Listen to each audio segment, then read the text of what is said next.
अस्सलाम वालेकुम dear students. तो आज हम मेरा यूनिवर्सिटी का पास पेपर 2024 का करेंगे और ये रिक्रिएटेड पेपर है। तो आज हम जो है वो केमिस्ट्री का पोर्शन करेंगे। याद रखें, जो मेरा यूनिवर्सिटी है और एनएडी यूनिवर्सिटी है वो जो पास पेपर है उनको ज़्यादा प्रेफरेंस देते हैं। 70 to 80% जो है वो पास पेपर में से आता है। तो ये आपके पास 2024 का है और जो नेक्स्ट वीडियो में बनाऊंगा उसमें 2023 के पास पेपर केमिस्ट्री के जो पोर्शन है वो मैं बनाऊंगा। तो यहाँ पर है क्वेश्चन नंबर 1 है, विच of the following is an intensive property. तो इनमें से कौन सी है जो इंटेंसिव प्रॉपर्टी है? तो क्वेश्चन नंबर 1 का सी जवाब है। उसके बाद है question number 2, the hybridization of central atom in boron trifluoride. Boron है, इसकी हाइब्रिडाइजेशन क्या होगी? तो वैसे सिंपल आपको पता है बोरान फ्लोराइड जो है ना, यहाँ पर ये ट्राइगोनल होता है। जब ये सिंपल बोरान ट्राइफ्लोराइड ट्राइगोनल होता है, जब आपको पता है कोई भी मॉलिक्यूल ट्राइगोनल होता है तो इसकी जो हाइब्रिडाइजेशन होती है वो sp2 होती है और एंगल आपके पास 120 होती है। तो यहाँ पर hybridization of central atom in boron trifluoride is क्या होगी? यहाँ पर क्वेश्चन नंबर 2 का बी ऑप्शन है sp2। उसके बाद है question number 3, the number of moles. Moles पूछ रहा है इन 88 ग्राम ऑफ कार्बन डाइऑक्साइड। अब जो कार्बन डाइऑक्साइड है इसका मास कितना होगा? 44 ग्राम पर मोल। ये गिवन मास है और गिवन मास आपके पास है 88 ग्राम। मोल पूछ रहा है तो मोल का फार्मूला सिंपल, गिवन मास अपान में मोलर मास। गिवन मास आपके पास है 88 और ये मोलर मास है 44, तो ये कैंसिल हो जाएगा तो आपके पास 2 जवाब आएगा। तो यहाँ पर क्वेश्चन नंबर 3 का आपके पास सी जवाब है। उसके बाद है द पी ओ एच। अब याद रखें ये पी ओ एच पूछ रहा है और ये ट्रिकी थोड़ा सा सवाल है। The P O H of 0.01 molar of n a o h है। N a o h solution is, p O h का फार्मूला होता है negative log o h concentration. अब निगेटिव लॉग ये आपके पास कंसनट्रेशन है 1 × 10⁻²। जब 1 × 10⁻² करेंगे, इसको सोल्व करेंगे तो जवाब आ जाएगा 2। ये पी ओ एच पूछ रहा है तो पी ओ एच आपके पास ये 2 आएगी, मगर इसने ये देखो एन ए ओ एच दिया है तो ये इस कैलकुलेशन के हिसाब से इसका जवाब ये 2 होना चाहिए। अगर ये घुमा फिरा के देंगे यहाँ पर वैसे इसको ये देना चाहिए था। अब आपको पता है पी ओ एच ना वो 2 नहीं होती, ठीक है, 7 से ज़्यादा होती है, 7 होती है 14। इसको ये देना चाहिए था the P O H of 0.01 molar of HCl। ये मैंने मिटा के मैंने सोचा यहाँ पर हो सकता है कोई गलती हो, मगर गलती नहीं भी हो सकती। जो एग्जामिनर जो क्वेश्चन देगा हमें तो उसके हिसाब से ही चलना है ना। तो अगर यहाँ पर HCl होता ना तो फिर आप क्या करते हैं, इसकी पहले pH निकालते, तो इसकी pH आपकी बन जाती ये सेम ट्रू बन जाती। फिर जब pH प्लस POH बराबर है 14, इसके हिसाब से आपकी POH जो है ना वो 12 बन जाती है। तो वैसे ये कैलकुलेशन है तो सिंपल आपके पास 2 जवाब है। यहाँ पर इसका जवाब 2 होगा। वैसे जो इसका सवाल है इसका लॉजिकली ये बनना था। अब क्वेश्चन 5 है, the rate constant the rate constant of variation increase होगा। कब होगा रेट कांस्टेंट ऑफ वेरिएशन? जब आप क्या करें, decrease in temperature, decrease in concentration of the reactant, no change in temperature, increase in temperature. जो रेट कांस्टेंट आपके पास होता है ना वो तब बढ़ता है जब आप क्या कर दें, टेम्परेचर बढ़ा दें। तो क्वेश्चन नंबर 5 का डी ऑप्शन है। उसके बाद क्वेश्चन नंबर 6 है, which of the following element has the highest ionization energy in the second period. अब ये सेकंड पीरियड की बात कर रहा है। अब ये आपके पास ऑप्शंस हैं। तो आपको पता है जैसे हम फ्रॉम लेफ्ट टू राइट जाते हैं, ठीक है, अक्रॉस द पीरियड, तो यहाँ पर जो आयोनाइजेशन एनर्जी होती है ना, आयोनाइजेशन एनर्जी होती क्या है? Amount of energy required to remove electron from the outer most shell, मतलब आखिरी शेल में से इलेक्ट्रॉन रिमूव करवाना है। अब याद रखें, मिसाल के तौर पर मैं कहूँ 1A और 2A ग्रुप है, ठीक है, आपको पता है इसमें एक इलेक्ट्रॉन होता है लास्ट वैलेंस शेल में, इसमें 2 इलेक्ट्रॉन है। पीरियड अगर मिसाल के तौर पर सेम है तो दोनों की अगर मैं बात करूँ ना तो इसमें से सेकंड ग्रुप में से अगर सेम पीरियड है तो यहाँ पर 2 इलेक्ट्रॉन है, तो 2 इलेक्ट्रॉन को रिमूव करवाने के लिए एनर्जी ज़्यादा चाहिए। इस वजह से जैसे आप फ्रॉम लेफ्ट टू राइट जाते हैं, पीरियड देखो यहाँ पर सेम है, यहाँ पर ये कह रहा है कि सेकंड पीरियड है तो सबका ये सेकंड पीरियड होगा। जैसे ही फ्रॉम लेफ्ट टू राइट जाएंगे तो एटॉमिक नंबर बढ़ेगा, एटॉमिक नंबर बढ़ने की वजह से उनकी जो आयोनाइजेशन एनर्जी है वो भी बढ़ जाती है, ठीक है।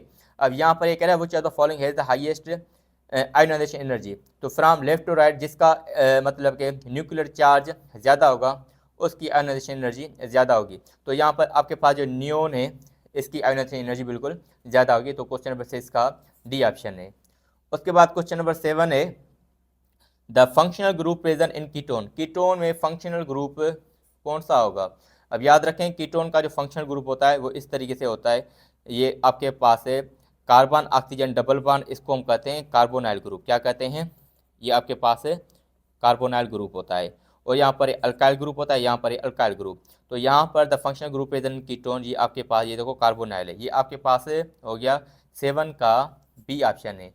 मगर ये आपके पास है अल्कोहल, OH है ना, तो सारे ऑप्शन से क्लियर कर लो। ये अल्कोहल है, ये तो बी ऑप्शन तो हो गया। ये आपके पास कीटोन है जो पूछ रहा है। और ये देखो COH है, ये कार्बोक्सिलिक एसिड है। क्या है, कार्बोक्सिलिक एसिड। और ये आपके पास एल्डिहाइड है, ये आपके पास है एल्डिहाइड है। एल्डिहाइड इस तरीके से होता है ना, यहाँ पर अल्काइल ग्रुप लगा दो, ये इस तरीके से, ये आपके पास है एल्डिहाइड ग्रुप बन गया। तो क्वेश्चन नंबर 7 का वैसे बी है। बाकी मैंने 4 क्लियर कर ले, हो सकता है ये चेंज करके कीटोन की जगह कोई और आपसे पूछ ले, एल्डिहाइड पूछ ले, कार्बोक्सिलिक एसिड पूछ ले, इस तरीके से ना। अब ये क्वेश्चन नंबर 8 भी, ये भी बड़ा ट्रिकी है और इंटरेस्टिंग सवाल है। Which of the following hydrocarbons is an alkyne. अब ये अल्काइन पूछ रहा है, इनमें से कौन सा अल्काइन है। अब देखो आपको फार्मूला तो पता होगा, अल्केन का जो फार्मूला होता है वो होता है CnH2n+2। अल्कीन का अगर मैं कहूँ CnH2n, अल्काइन का अगर मैं कहूँ तो CnH2n-2। इस तरीके से अल्केन का, अल्कीन का, अल्काइन का। अब देखो ये आपके पास सिंपल, ये जो है ना C2H6 है, तो ये तो अल्केन है। ये आपके पास क्या है, अल्केन है। और अल्केन में भी 2 कार्बन है, तो ये आपके पास इथेन बन गया। क्या बन गया, इथेन। अब ये आपके पास है अल्कीन है, ठीक है, अल्कीन है। और ये आपके पास जो है ना वो अल्काइन है, ये आपके पास है अल्काइन है। और आपके पास है इथेन बन जाता है। और ये 3 कार्बन है तो ये प्रोपीन बन गया। ये इथेन है, ये प्रोपीन, 3 कार्बन है ना। और ये आपके पास अल्काइन, जिसको हम इथाइन भी कहते हैं। अब ये आपसे पूछ रहा है अल्काइन, तो ये आपके पास से क्वेश्चन नंबर 8 का सी जवाब है। क्लियर है। अगर इसका हम नाम दें इसका, तो C4H10 है, तो ये आपके पास अल्केन है, सिंपल इसको हम ब्यूटेन कहते हैं। तो मैंने इस फार्मूलाज भी डिस्कस कर लिए, मतलब अल्केन, अल्कीन, अल्काइन चारों ऑप्शन डिस्कस कर लिए। तो यहाँ पर इस तरीके से आपके पास जो है वो एक सवाल नहीं हो रहा। अब देखो यहाँ पर 2 क्वेश्चन मैंने सोल्व किए, ये 4 ऑप्शन डिस्कस किए ताकि क्लियर हो जाए। अब ये आपके पास है क्वेश्चन नंबर 9। और दूसरी बात, जब आप टेस्ट देने जाओ तो इसको जो ना लीच प्रिंसिपल को अच्छे तरीके से इसको क्लियर करके जाना, क्योंकि इसमें हर सवाल कोई ना कोई सवाल दे देते हैं। मिसाल के तौर पर बड़ा इंटरेस्टिंग सवाल है, और इसमें जो लीच प्रिंसिपल के बाद जो हैबर प्रोसेस आता है उसमें जो कंडीशंस आपको अप्लाई करनी पड़ती है। अगर आप कंसंट्रेशन बढ़ाएं, मिसाल के तौर पर टेम्परेचर बढ़ाएं, याद रखना फॉर्मेशन अमोनिया जो है वो एक्सोथर्मिक प्रोसेस है, ठीक है, एक्सोथर्मिक प्रोसेस है। उसमें जो टेम्परेचर होता है वो भी आपको याद करना पड़ेगा। तो इसमें ये जो चैप्टर है, चाहे वो MD गेट है चाहे E गेट है, इसको ये ज़्यादा टारगेट करते हैं। एक ये, दूसरा आपके पास वो केमिकल काइंड में जो यूनिट वगैरह होता है इस तरीके से, तो वो भी हिट हो जाता है। चलो चलते हैं इस पे। Question number 9, according to leach principle increase in pressure. जब आप प्रेशर बढ़ाएं तो रिएक्शन पूछ रहा है, ये आपके पास इक्वेशन है। ये जो है ना अमोनिया फॉर्मेशन की, इससे हैबर प्रोसेस से अमोनिया बनता है। ये कह रहा है कि जो इक्विलिब्रियम में वो कहाँ पे शिफ्ट करेगा, मतलब या तो लेफ्ट में जाएगा या राइट में, या कोई भी नो शिफ्ट। नो शिफ्ट का मतलब है ना फॉरवर्ड जाएगा ना बैकवर्ड, ना लेफ्ट ना राइट, इस तरीके से। डिपेंड्स ऑन टेम्परेचर, जो आपके पास ये है वो टेम्परेचर पे डिपेंड करेगा। अब हम क्या करते हैं, अब देखो ये आपके पास है मोल है, 1 मोल है, यहाँ पर 3, तो टोटल यहाँ पर जो है ना 4 मोल है, यहाँ पर 2 मोल। अब आपके पास है ये सिस्टम में इक्विलिब्रियम में, जब इसमें आप प्रेशर अप्लाई करेंगे ना, तो प्रेशर अप्लाई करने से होगा क्या, अब ये सिस्टम में प्रेशर को वो मिनिमाइज करने के लिए, कम करने के लिए वो क्या करेगा, अपनी डायरेक्शन को चेंज कर देगा। तो यहाँ पर देखो ज़्यादा मोल है तो ज़्यादा से lower, from higher to lower, ठीक है, फ्रॉम हायर टू लोअर जाएगा। तो यहाँ पर देखो ये आपके पास जो है ना वो है लेफ्ट, ये आपके पास है राइट। तो जो रिएक्शन है फ्रॉम लेफ्ट टू राइट जा रहा है। तो क्वेश्चन नंबर 9 का आपके पास बी ऑप्शन होगा, जब आप प्रेशर बढ़ाएंगे, और अगर कम करेंगे तो अगेन आपके पास ये लेफ्ट जाएगा, इस तरीके से। अब क्वेश्चन नंबर 10 है, वो चाहता following is an alkali metal. इसमें से अल्कली मेटल कौन सा है। अब अल्कली सिंपल 1A ग्रुप को कहते हैं अल्कली, और 2A ग्रुप को कहते हैं अल्कलाइन। अब ये देखो ये कैल्शियम 2A ग्रुप का है, ये अल्कलाइन हो गया। और मैग्नीशियम, एल्यूमिनियम, एल्यूमिनियम तो 3rd ग्रुप का है, मैग्नीशियम अल्कलाइन हो गया। अब ये आपसे पूछ रहा है अल्कली, अल्कली किसको कहते हैं, 1A ग्रुप को। तो 1A ग्रुप वाले सोडियम, देखो सोडियम आपके पास यहाँ पर अल्कली मेटल है, हाइड्रोजन लिथियम सोडियम, तो सोडियम 1A ग्रुप का है। तो क्वेश्चन नंबर 10 का आपके पास है जवाब डी बिल्कुल सही है। अब क्वेश्चन नंबर 11 है the number of sigma, sigma को कैसे शो करते हैं इस तरीके से, एंड पाई बान कार्बन डाइऑक्साइड में। कार्बन डाइऑक्साइड का हम क्या करते हैं, पहले तो इसका जो है ना वो शेप बना देते हैं ताकि आसानी हो। अब देखो ये आपके पास कार्बन डाइऑक्साइड है और इसका ये भी बता दूं मैं आपके पास है कि लीनियर शेप होता है, और लीनियर शेप होने की वजह से इसकी जो एंगल होती है वो 180 होती है ना, और हाइब्रिडेशन SP होती है। तो ये सारी चीज़ें आप क्लियर कर लो। और इसमें देखो विस्पर थ्योरी है ना, उसमें हम पढ़ते हैं सारी चीज़ें। अब देखो जब दो बाड होते हैं तो पहले आपके पास सिग्मा, दूसरा आपके पास पाई। प्राइमरी पहले जो है ना वो सिग्मा बाड बनता है, अकेला बाड। ये आपके पास ये सिग्मा, ये एक पाई। तो यहाँ पर देखो एक सिग्मा एक पाई, एक सिग्मा एक पाई। तो इस पूरे मॉलिक्यूल में जो सिग्मा है वो आपके पास 2 हैं, और पाई आपके पास जो है वो भी क्या है 2। तो 2 सिग्मा 2 पाई। तो क्वेश्चन नंबर 11 में देखो 2 सिग्मा 2 पाई, तो ये देखो ये ना 2 सिग्मा 2 पाई, तो 11 का सी ऑप्शन है।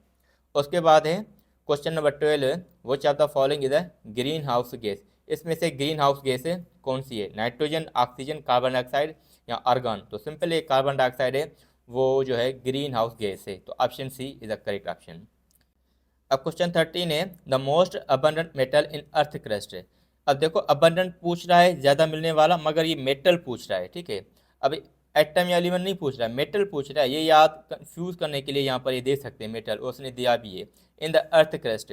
वैसे अगर मेटल ना होता तो आपको पता है सबसे ज़्यादा मिलने वाला पहले नंबर पर जो है वो ऑक्सीजन है, ठीक है। उसके बाद आपके पास सिलिकॉन होता है, इस तरीके से। मगर ये मेटल पूछ रहा है, तो ऑक्सीजन आपको पता है ना मेटल नहीं है। अब यहाँ पर मेटल ऑक्सीजन ऑप्शन है वैसे है भी नहीं। अब इनमें से पूछ रहा है कि कौन सा होगा, तो इनमें से आपके पास जो एल्यूमिनियम होता है ना वो ज़्यादा मिलने वाला होता है। तो क्वेश्चन नंबर 13 का डी ऑप्शन होगा। अर्थ क्रस्ट की बात कर रहा है और ये मेटल की भी बात कर रहा है।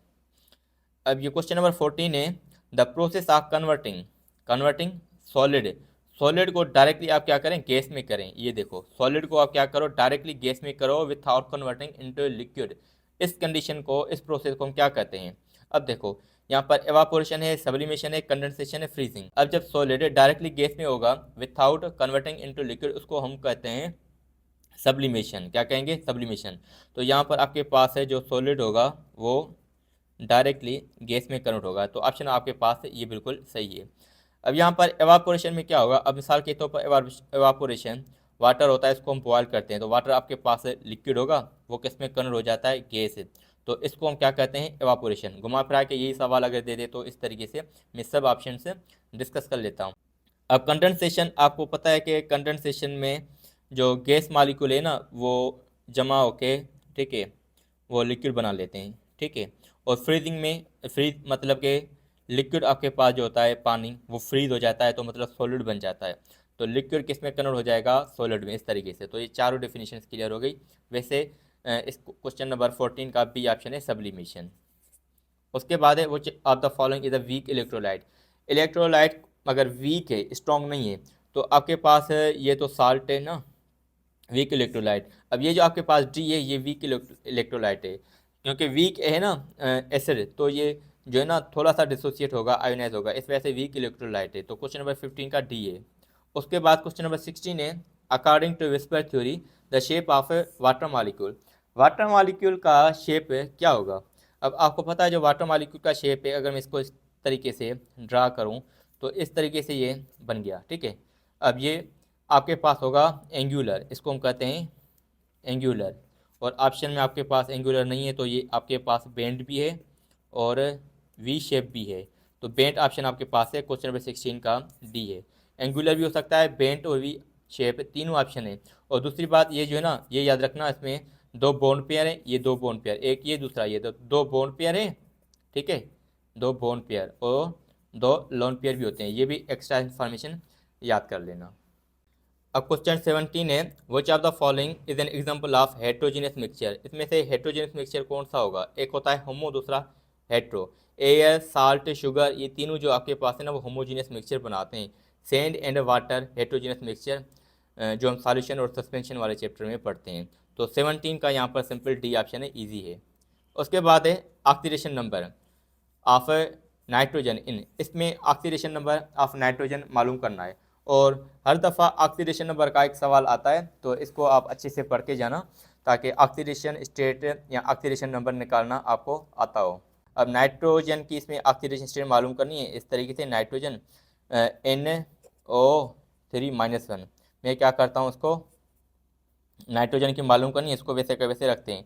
3 ऑक्सीजन है, ऑक्सीजन की ऑक्सीजन -2 बराबर है। अब देखो ये -1 है तो बराबर 0 नहीं लिखेंगे, ये -1 लिखेंगे।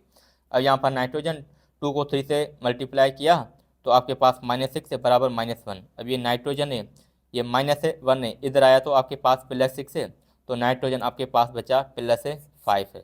तो यहाँ पर ऑक्सीडेशन नंबर ऑफ नाइट्रोजन इस मॉलिक्यूल में आपके पास है +5 है। 18 का सी ऑप्शन है।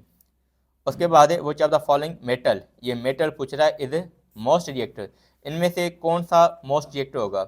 अब देखो आपको पता है यहाँ पर गोल्ड, सिल्वर, कॉपर, पोटाशियम, ये आपके पास जो पोटाशियम है ना ये ज़्यादा रिएक्टिव। अब आप कहेंगे सर ये ज़्यादा रिएक्टिव क्यों है। बेटा ये अल्कली मेटल है, अल्कली आपको पता है क्या होते हैं, ज़्यादा रिएक्टिव होते हैं। बाकी अल्कली या अल्कलाइन अर्थ मेटल्स नहीं है, तो alkali metals are more reactive. तो क्वेश्चन नंबर 19 का डी ऑप्शन है, ईजी सवाल है। क्वेश्चन नंबर 20 है the monomer of polystyrene, the monomer of polystyrene. तो यहाँ पर आपके पास है इसका मोनोमर क्या होगा। सिंपल देखो ना, पॉलीस्टाइरीन, स्टाइरीन लिखा हुआ है, इसी से देखो आप पॉलीमर होता क्या है, जब 2 मोनोमर मिलें तो पॉलीमर बनेगा। तो ये मोनोमर पूछ रहा है इसका, तो ये क्वेश्चन नंबर 20 का सी ऑप्शन है, इसी में ही जवाब अवेलेबल है। उसके बाद है ये भी बिल्कुल ईजी है, लॉजिकल भी सवाल है, और ये ऐसे सवाल आते रहते हैं। जो 2023 था उसमें भी एक सवाल ऐसे ही दिया था, वो तो मोलारिटी की डेफिनेशन इसने पूछी थी, और ज़्यादातर फार्मूलाज आपको याद करके जाना है। जैसे मिसाल के तौर पर कॉमन नाम होता है ना, जैसे मिसाल के तौर पर मैं आपसे पूछूं बेकिंग सोडा का क्या है, वाशिंग सोडा का क्या है, इस तरीके से ये जो है कास्टिक सोडा क्या है, ब्लीचिंग पाउडर का फार्मूला, लाफिंग गैस का फार्मूला, क्लोरोफॉर्म का फार्मूला, ये फार्मूला जितने भी हैं आपको याद करके जाने हैं, ज़्यादातर फार्मूलाज आते हैं। तो विच of the following solution will have the lowest vapour pressure, इसमें से ऐसा कौन सा सॉल्यूशन होगा जिसका लोएस्ट वेपर प्रेशर होगा। अब लोएस्ट वेपर प्रेशर मिसाल के तौर पर जिसका सॉल्यूट जिसमें ज़्यादा होगा। अब देखो हम कोलिगेटिव प्रॉपर्टी पढ़ते हैं ना, जिससे कोलिगेटिव प्रॉपर्टी में सॉल्यूशन में आप सॉल्यूट ज़्यादा ऐड करेंगे तो उसकी वेपर प्रेशर कम हो जाएगा, ठीक है।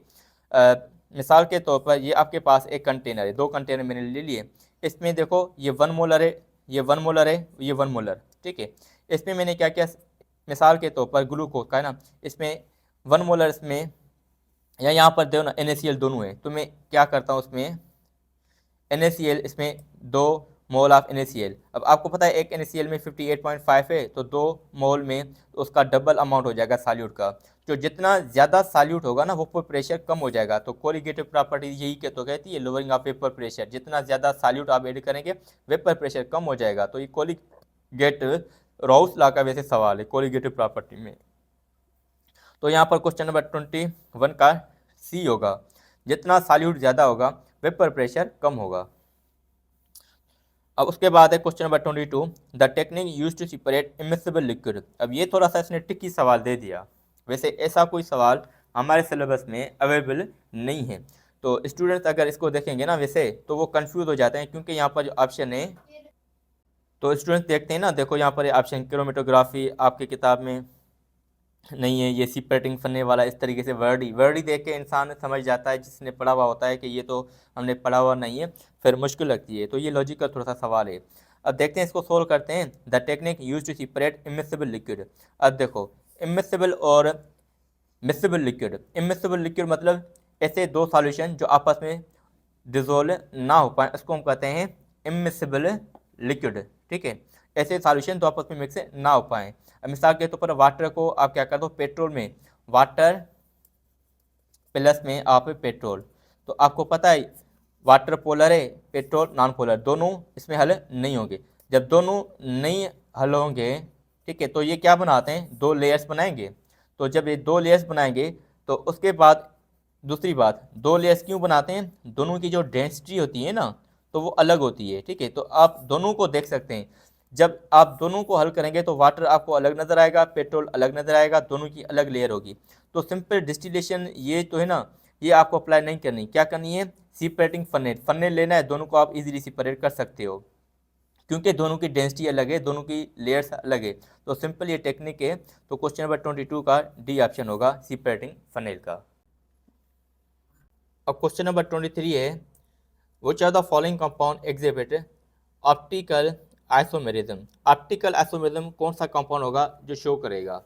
वैसे अगर आप इनके में ऑप्शन दो ना, मिसाल के तौर पर ये लिखा हुआ है इथेनॉल CH3CH2, ये आपके पास इथेनॉल लिखा हुआ है। इस तरीके से अगर मैं ऑप्शन दूँ ना तो आप कर लेंगे, मगर यहाँ पर उसने क्या किया है, कंफ्यूज करने के लिए यहाँ पर आपको वो जो है ना फार्मूला लेके दे दिया है। अब ये जो है आपने पढ़ा हुआ है इंटर में ना, इसका फार्मूला है लैक्टिक एसिड।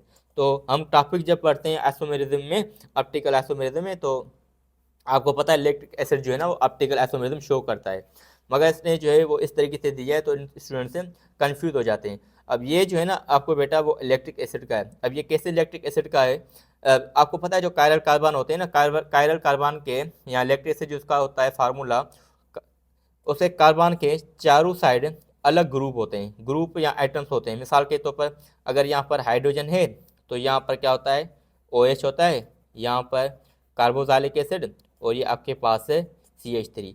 तो ये देखो CH3, ठीक है, और ये आपके पास हाइड्रोजन, ये OH है, CH3 हाइड्रोजन OH है, ये कार्बोक्सिलिक एसिड है, ठीक है। इस तरीके से आपके पास जो है ना ये आपके पास है, मगर उसने कंफ्यूज करने के लिए दे दिया है। तो आपको पता है सिंपल जो optical isomerism electric acid show करता है। उसके बाद क्वेश्चन नंबर 24 है कि the activation energy of reaction can be lowered by using. अब देखो एक्टिवेशन एनर्जी कैसे कम होगा, तो ये सवाल इसने घुमा फिरा के एक पेपर में पहले भी दिया था कि कैटलिस्ट का काम क्या होता है। कैटलिस्ट का काम होता है एक्टिवेशन एनर्जी को कम कर देना, मगर इसने इसको स्टेटमेंट उल्टी दे दी, चेंज करके ये सवाल दे दिया है। अब ये क्या करें, activation energy of reaction can be lowered. अब हमने ये पढ़ा था कैटलिस्ट क्या करता है, कैटलिस्ट एक्टिवेशन एनर्जी को कम करता है। अब ये कह रहा है कि एक्टिवेशन एनर्जी कम होती है बाय यूजिंग कैटलिस्ट। इसको स्टेटमेंट को घुमा फिरा के दे दिया है, और ये भी पास पेपर में सवाल पीछे भी आया हुआ है, दोबारा ये आया हुआ है, तो हो सकता है फिर ये दोबारा आ जाए। और ये सवाल भी रिपीट हुआ है, which are the following is crystalline solid. कौन सा इसमें जो है वो क्रिस्टलाइन सॉलिड है। तो बेटा क्रिस्टलाइन सॉलिड सारे आपके पास जो है ना क्वेश्चन 25 का डी ऑप्शन है, diamond is the crystalline solid. बाकी सारे आपके पास जो है ना वो एमाफस सॉलिड है, गिलास रबर प्लास्टिक। तो ये जो था रिक्रिएटेड पेपर 2024 का था। अब नेक्स्ट वीडियो जो अभी मैं बनाऊँगा, आज ही इंशाल्लाह अपलोड करूँगा, तो वो 2023 के पास पेपर हैं, और देखें ना कि उसमें कौन से सवाल रिपीट हैं। और 2023 का जो पेपर था ना 2024 से भी इजी आया था, और काफ़ी जो सवाल थे वो रिपीट थे।